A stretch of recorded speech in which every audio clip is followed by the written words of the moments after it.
ప్రపంచం ఒక అందమైన ప్రపంచం. భూమి అంటేనే ఒక స్వర్గం. భూమాత అంటేనే ఒక ఎనలేని శక్తి స్వరూపిణి. భూమి మీద పుట్టినటువంటి ప్రతి జీవరాశి తన మీదే బ్రతుకుతుంది. ఆ విషయం తెలిసి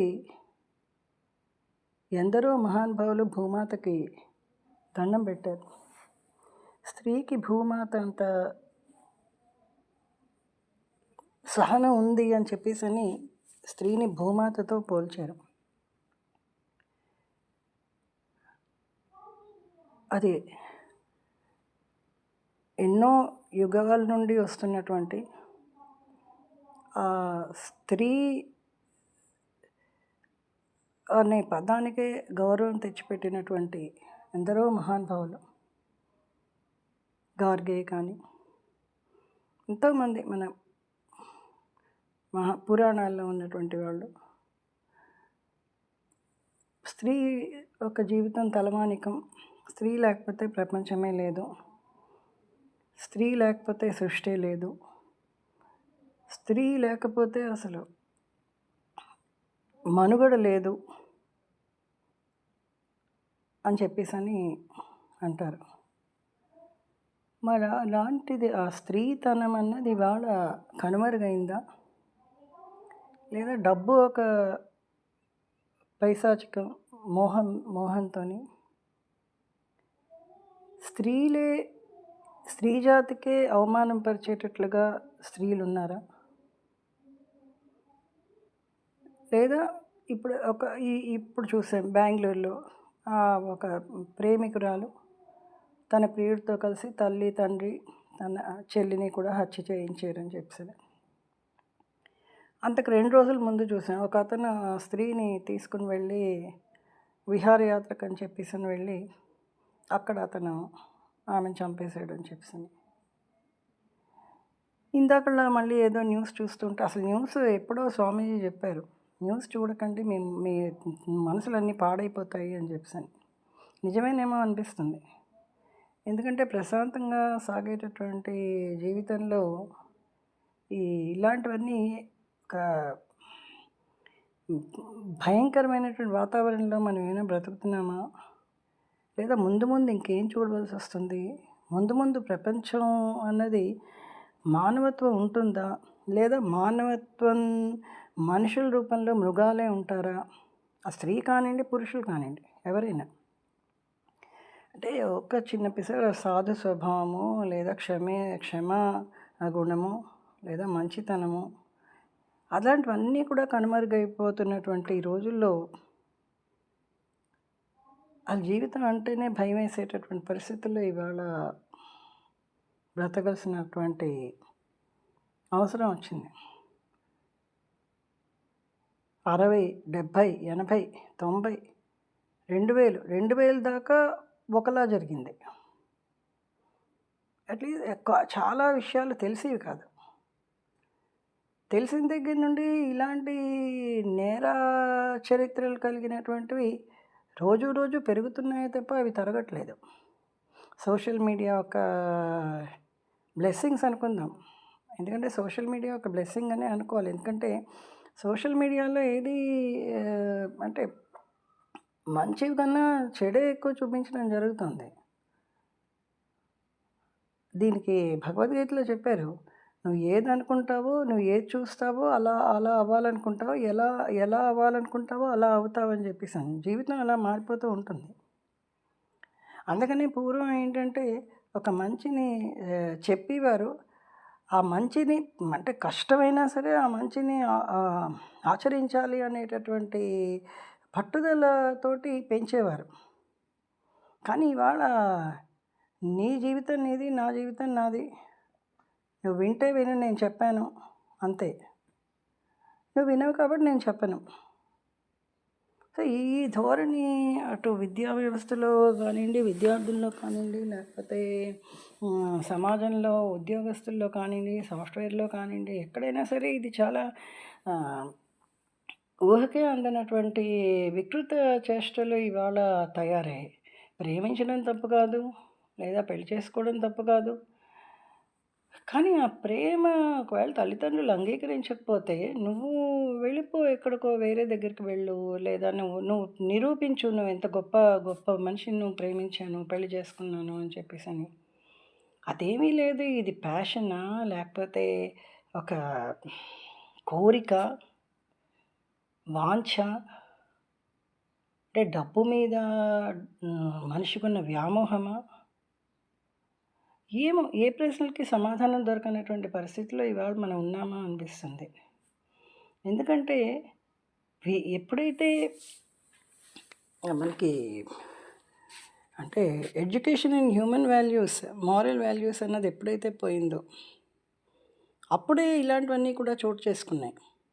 అంటే మనకి చిత్రాలు, సినిమాలు కానివ్వండి, లేకపోతే ఇంకోటి సోషల్ మీడియా కానివ్వండి, లేకపోతే ఇంకోటి కానివ్వండి, ఎక్కడ ఆ మనిషిని తనున్న స్థితికి, ఉన్న స్థితి నుండి ఉన్నతమైనటువంటి స్థితికి తీసుకెళ్ళేటటువంటి పరిస్థితి ఇవాళ కనబడటం లేదు. ఎక్కడ అరకొరగా ఒకళ్ళెవరో ఒక రైతు పిల్లోడు ఐఏఎస్ అయ్యాడు, లేకపోతే ఒక ఆటో రిక్షా అతని కూతురు ఐఏఎస్ అయింది, ఐపీఎస్ అయింది, లేకపోతే వాళ్ళేమో గోల్డ్ మెడల్ సంపాదించారు, లేదా పద్మభూషణ్ ఇది అందుకున్నారు, పద్మశ్రీ అవార్డు, ఇలాంటివన్నీ చదువుతున్నాం తప్ప అంటే ఎంత పర్సంటేజ్ ఎంత? మరి ఇవాళ ఇంత డబ్బులు ఖర్చు పెడుతున్నారు విద్య మీద, విద్యార్థుల తిండి మీద, వాళ్ళొక చదువు మీద, వాళ్ళొక ఇది యూనిఫామ్స్ మీద.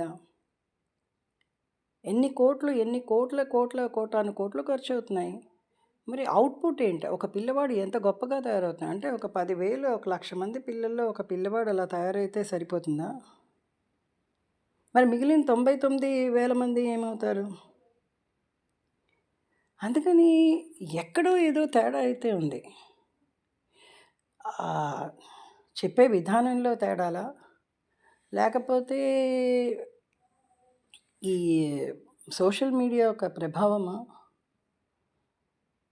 లేకపోతే తల్లి, తండ్రి ఉద్యోగస్తులు అవ్వడం వల్ల పిల్లలు ఏం చేస్తున్నారో తెలియనటువంటి పరిస్థితిలో, ఏం చూస్తున్నారో తెలియనటువంటి పరిస్థితిలో, వాళ్ళ మానసిక స్థితి ఎలా ఉంటుందో తెలుసుకోలేనటువంటి పరిస్థితిలో ఇలాగ పెద్దవాళ్ళు అయిన తర్వాత ఈ విధంగా తయారవుతున్నారా?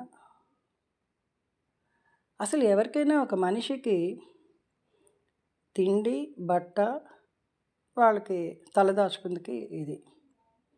అంతకుమించి కంఫర్ట్ స్థానంలో డబ్బులుంటే కొంత లగ్జరీస్. అక్కడితోటి మనం సాటిస్ఫై అవ్వాలి కానీ, ఏదో అందని ద్రాక్షపళ్ళ పులుపని చెప్పేసని ఎక్కడో దూరపు కొండలు నునుపని చెప్పేసి ఏవేవో ఆలోచించి, ఏవేవో చేసి, ఒకళ్ళని చేసుకున్న తర్వాత వేరే వాళ్ళు ఎవడో నచ్చాడని వాడితోటి వెళ్ళిపోయి, వీడినేమో చంపేసి, వీళ్ళ పేరెంట్స్‌ని చంపేసి, అసలు సమాజం ఎక్కడికి వెళ్తోంది? సభ్య సమాజం తలదించుకునేటువంటి పరిస్థితులే ఇవాళ ఎదురొచ్చాయి తప్ప, తలెత్తుకుని గర్వంగా అబ్బా! మనం గొప్ప సమాజంలో ఉన్నాము అని చెప్పుకునేటువంటి పరిస్థితి ఇవాళ కనుమరుగైపోయింది. అది పాలనా వ్యవస్థలో లోపమా? లేకపోతే కోర్ట్స్ ఏవైతే న్యాయస్థానాలలో లోపమా? లేకపోతే సరియైన శిక్షలు అమలు పరచక మిగిలిన వాళ్ళకి ఆ భయం లేక ఇలాంటి పరిస్థితులు వస్తున్నాయా? ఎందుకంటే ఎంత తప్పు చేసిన వాడైనా సరే పూర్వం ఎంత తప్పు చెప్పినా ఎక్కడో ఒక ఇది చదివాను. ఒక సూర్యకాంత్ త్రిపాఠి నిరాలా అనుకుంటాను, గుర్తులేదు కరెక్ట్‌గాను. కానీ అతని కొడుకు, అతను మహా గొప్ప రాజు. ఆ రాజు కొడుకు గుర్రపు బండి మీద వెళ్తూ ఒక మనవరాల్ని అంటే చిన్నపిల్ల మీద గుర్రం బండి పోనిచ్చాడు. ఆ మనవరాలు చనిపోయింది. అయితే మనవడు అనుకుంటాను. చనిపోతే ఆ విషయం తీసుకొచ్చి ఆవిడ రాజు దగ్గర పెట్టింది. అంటే నాయనమ్మ, తల్లి తండ్రి లేరు ఆ పిల్లడికి. పెట్టి మీరేం న్యాయం చేస్తారో చెప్పండి, మరి నాకున్నది ఒక్క మనవడు, నాకు ఆధారం ఇదేను. వాడు పెరిగి పెద్దవాడై ఏదో వస్తే నాకు చేదోడు వాదోడు అవుతాడు అనుకున్నది నాకు ఇవాళ ఈ స్థితి తీసుకొచ్చాడు మీ అబ్బాయి. ఎవరు తీసుకొచ్చారని చెప్పేసి అడిగితే మరి చెప్తే మీరు శిక్ష వేస్తారా అని అడిగింది. తప్పకుండా వేస్తాను, ఎవరైనా సరేను, ఎవరైనా శిక్షార్హులే అని చెప్పేసి ఆ రాజు చెప్తాడు. అయితే మీ కొడుకే అంటాడు. అదేంటంటే విజయవాడ के दुर्ग मार्ग पर बड़े ससंभ्रम राजपुरुषगण जनसमूह को पार्श्व दबाते मत हयों से सच्चे स्यंदन निकला था या पृथ्वी पति का इकलौता सुत बहलाने मन. సో అక్కడి నుండి తన మనసుని రంజింపచేసుకుందికి, ప్రశాంతంగా ఉంచుకుందికి తను వెళ్తూ అనుకోని పరిస్థితిలో ఆ పిల్ల అడ్డం వస్తుంది. గబుక్కుమని గుర్రం ఆగదు, ఆ అమ్మాయి చనిపోతుంది. ఆ పిల్లవాడు మనవడు. కానీ ఆ రాజు ఆ రాత్రంతా మంత్రులు అందరూ అంటారు, ఇలాంటివి ఎప్పుడైనా జరుగుతూ ఉంటాయి, కానీ మీ పిల్లవాడు మీరేమీ శిక్ష వేయకండి, ఇలాగా శిక్ష వేస్తే ఎవరో ఒకరు ఇలా వస్తూనే ఉంటారంటే అతను ఏం చెప్తాడంటే, నేను ఒక మాట అన్నాను, ఎవరైనా సరే శిక్షార్హులే అని చెప్పేసి తప్పు చేసినవాడు.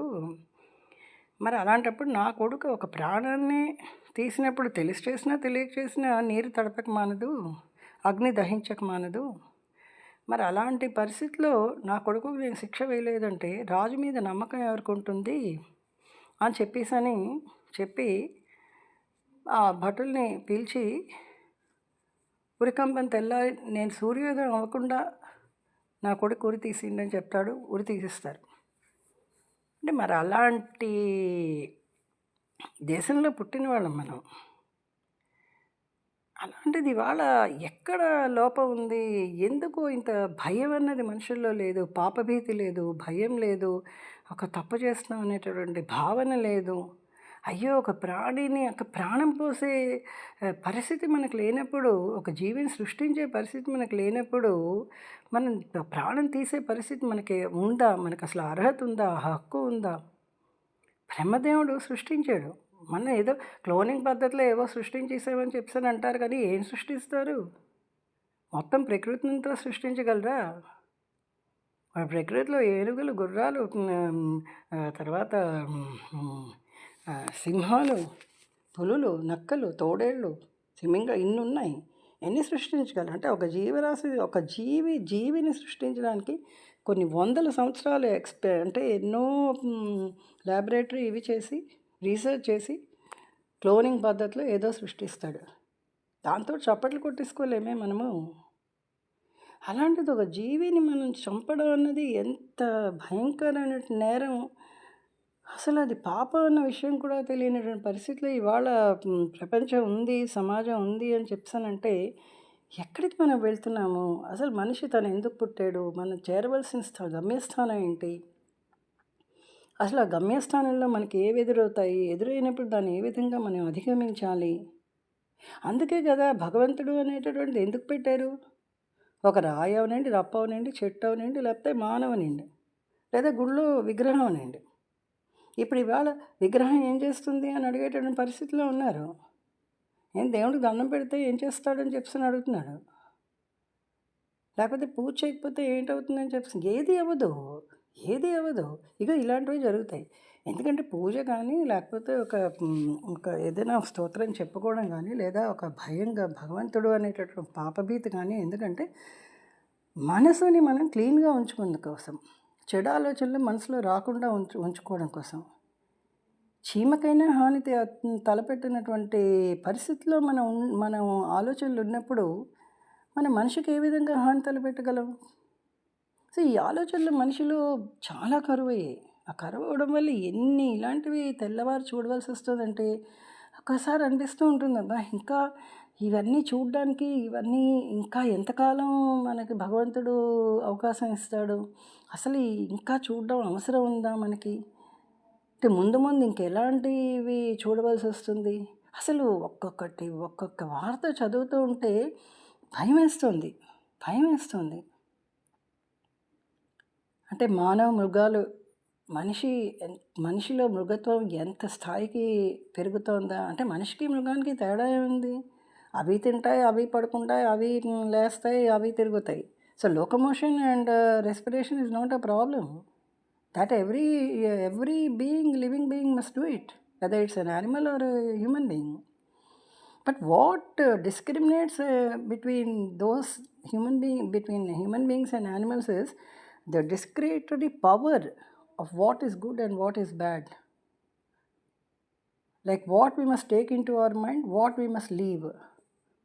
సో ఇది బేసిక్ ఇది లేనప్పుడు మనిషి ఎక్కడికి చేరుతాడు అన్నది ఒక ప్రశ్నగా మిగిలిపోతుందేమో ముందు ముందు. పూర్వం మనం చదువుతున్నాం, భారతదేశాన్ని ఎందరో మహానుభావులు ఈ పుణ్యభూమిని తడిపి వాళ్ళొక పుణ్యంతో కానీ, వాళ్ళొక భక్తితో కానీ, వాళ్ళొక జ్ఞానంతో కానీ తడిపారు. మరి ఇలాంటిది పుణ్యభూమి ఈ విధంగా తయారవుతుందంటే నిజంగా కన్నీళ్ళు కాక మనిషికి ఏం మిగులుతుందో అనిపిస్తుంది. చాలా భయం వేస్తుంది, చాలా బాధగా అనిపిస్తుంది. ఇలాంటి పరిస్థితి రావడం అన్నది చాలా ఘోరము. అంటే ఎక్కడ లోపం ఉందన్నది అసలు తెలియనటువంటి పరిస్థితిలో ఉన్నాం. అంటే గవర్నమెంట్స్ పాలసీలా డబ్బు కావాలంటే వేరే విధంగా తీసుకోవచ్చు. కానీ ఎక్కడ పడితే అక్కడ ఎవడు పడితే ఇప్పుడు తాగుబోతులు, తిరుగుబోతులు తాగేసి ఇప్పుడు నాకు కోపం వస్తే నేను మనిషిని కానని ఎలా అయితే అంటారో, తాగుబోతుకి వాడికి మనిషి ఏంటి? వాడికి ఏం ఉండదు. మనసు ఎప్పుడో చచ్చిపోతుంది వాడికి. సో ఇలాంటి పరిస్థితి ఇవాళ తయారైంది. ఏ రాష్ట్రం తీసుకోనండి, ఎక్కడ తీసుకోనండి, అసలు మనిషిలో తన ఈ క్షణం నేను ఇది చెయ్యాలి అంటే చేసేయడమే. అది తప్ప రైటా, ఇది మనం చెయ్యొచ్చా, అది ఒక్క క్షణం కూడా నిలబడి ఆలోచించడం లేదు. అది చిన్నవాళ్ళ దగ్గర నుండి పెద్దవాళ్ళ దాకా అదే భావన. అరే కొంత వయసు వచ్చిన తర్వాత మనం ఎలా ఉండాలి, ఎలా జీవించాలి, మనకు మనం ఒక రూల్స్ పెట్టుకోవాలి. అదేమీ లేదు. ఏం నేర్చుకుంటున్నారో తెలియదు, ఏం చూస్తున్నారో తెలియదు, ఏం చదువుతున్నారో తెలియదు. చాలా బాధగా అనిపిస్తుంది. ఎందుకో చెయ్యాలనిపించి కంట్లో నీళ్ళు ఆగగా చేశాను. నేను యాక్చువల్గా టీవీ చూసి 20 ఏళ్ళు అయింది. నిజం చెప్పాలంటే 20 ఏళ్ళు 18 ఏళ్ళు దాటిపోయింది టీవీ చూసి. నాకు ఇష్టం ఉండదు. ఎప్పుడో ఇగో ఈ సెల్ ఉంది కదా అని మధ్యలో ఎప్పుడో సోషల్ మీడియా చూసినప్పుడు ఇలాంటివి చూస్తే ఇవి చూడ్డానికి ఇది ఓపెన్ చేశాను, ఒకసారి క్లోజ్ చేసిద్దామా, ఫేస్బుక్ మొత్తం అన్నీ క్లోజ్ చేస్తే సరిపోతుంది కదా అనిపిస్తూ ఉంటుంది. చూస్తే ఇలాంటివి చాలా బాధాకరం అన్నమాట. చాలా బాధాకరం. భగవంతుడే అంటే మళ్ళీ మరొక అవతారం ఎత్తి ఇలాంటి కిరాతకులందరినీ తన ఒక అతనికి చాలా ఆయుధాలు ఉన్నాయి. సో ప్రతి ఆయుధం వాడి అందరినీ ఇలాంటి కిరాతకుల్ని సంహరిస్తే కానీ మళ్ళీ భూమాత ఏ విధంగా అది పవిత్రత చేకూరుతుంది పాపం. భూమాత ప్రశాంతంగా ఎలా ఉండగలుగుతుంది? దాని లోపల కూడా అలజడే కదా. అంటే ఏదో చిన్నది గుర్తొస్తూ ఉంటుంది. విష్ణుపాదం దగ్గర పుట్టినటువంటి గంగ భూమి మీదకి వెళ్ళమంటే ఎంతమందో చెడ్డ పనులు చేసిన వాళ్ళందరూ నాలో ములుగుతారు, ఆ పాపాలన్నీ నాకు వస్తాయి కదా అని చెప్పానంటే అప్పుడు విష్ణుమూర్తి ఆవిడకి వరం ఇస్తాడు. ఎంతమంది పాపాత్ములు నీలో స్నానం చేసినా ఒక్క పుణ్యాత్ముడు నీలో స్నానం చేస్తే చాలు, నీ పాపాలన్నీ పోతాయి అని మరి భూమి మీద నీళ్ళు లేకపోతే ఏ విధంగా బ్రతుకుతాయి జీవరాశులు అని అని పంపిస్తాడు బలవంతంగాను. దానికే తృప్తి పడుతుంది ఆ గంగామాత. అందుకని ఇవాళ నిజమే కదా, పుష్కరాలు కూడా అంతే. ఎంతరో గొప్ప గొప్ప వాళ్ళందరూ వస్తారు, మహులు వస్తారు, పుణ్యాత్ములు వస్తారు. ఎక్కడెక్కడో కొలల్లో ఉన్న వాళ్ళు, ఎప్పుడు ఎవరికి కనబడని వాళ్ళందరూ వస్తారు. వాళ్ళు స్నానం చేస్తే పాపం ఆవిడలో ఉన్నటువంటి అవన్నీ కూడా పోతాయి. అది దొంగ స్నానం చేస్తాడు, దోపిడీదారి స్నానం చేస్తాడు, హంతకుడు స్నానం చేస్తాడు. కానీ అది కాదు కదా, ఆవిడకి పోవాలంటే అలాంటి మహిమాన్వితులందరూ వచ్చి స్నానం చేస్తారు కాబట్టి అవన్నీ కొట్టుకుపోతాయి. అది హరి ఓం. జై శ్రీకృష్ణ.